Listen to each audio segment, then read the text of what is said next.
All right, guys, I'm talking about my Trac 5x8 dump trailer and some accessories that I added to it to really make it work for me.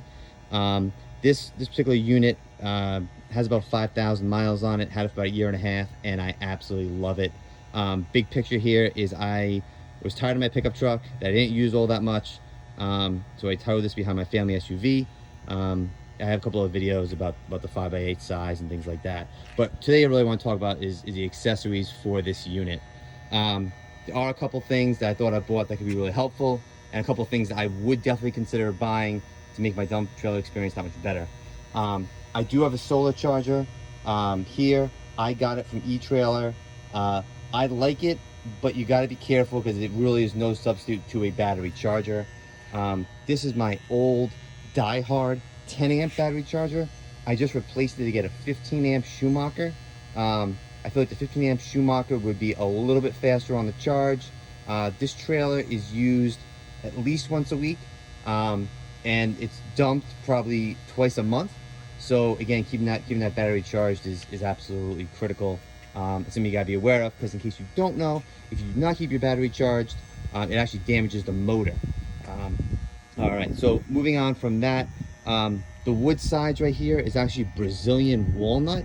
I actually got it from work. It was something that they were going to get rid of. It is something that you do not need to finish. It just naturally sits like that. I like it a lot. It's made it's made with 2x6s. I thought the 2x6s are the right size. Now some people use decking boards. I just think that you like nothing like hitting like a 2x6. I do very often rent a Toro Dingo. So if you do hit the 2x6 with a Toro Dingo, it does take a beating much better than expected. These angles right here, they're available on Amazon. I have it set up so it's easier to remove this piece first. All right, and then once that's out, this one goes. So that's just the way I configured this particular one. If you swap it, it's the other way around. The tires that came with this trailer were awful. They were some Chinese no-name tires, and it actually started to dry rot in the first 8 or so months. So I put this cover on it. Again, Amazon, $8. I actually used. I had an issue keeping it on. So I drove about 100 miles with it, and it kept on coming off. I'd stop the car. So I got the large zip ties from Harbor Freight. I'm sure everybody knows what those are. I put it around the wheel, and ever since that, I haven't had an issue. You know, again, with the amount of miles I ran on this thing, I've had to already upgrade the tires. I did put Carlisle radial trails on it. Probably have 300 miles in these tires so far. Super happy with it. I think that the ride is a little bit better, and hopefully the wear is a little better. But I have to get probably the first 2,000 miles before I can really say if it's better or not.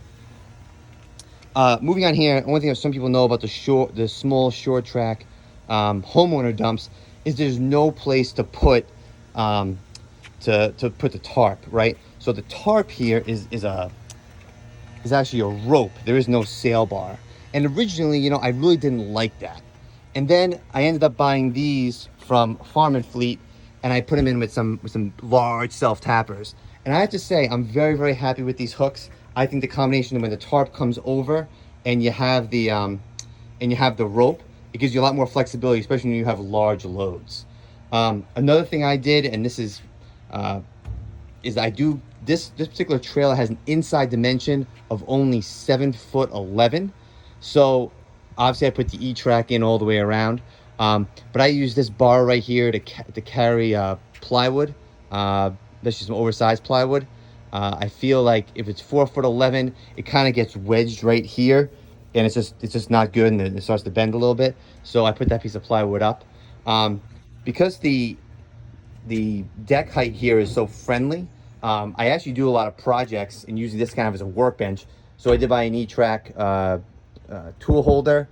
I bought an E-Trac J holder just for my tools. I bought an E-Trac box, and I put all my tie downs and all my other material into that box. It isn't weatherproof, but I feel like so far it's been pretty good.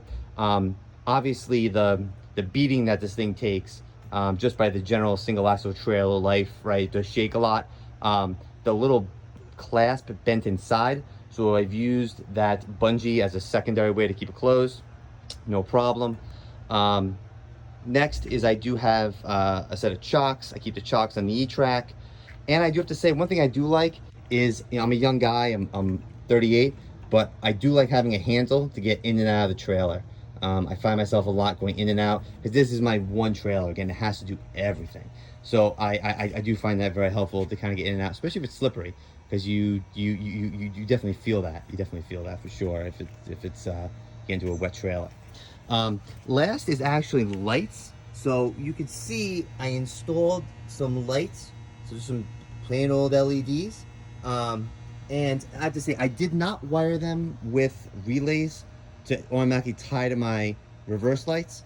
I do reverse at night pretty often, but I really don't find it a big deal to come out, to hit the button, turn them on, and then back up. So that's one thing that I put up with to save myself a little bit of wiring issues.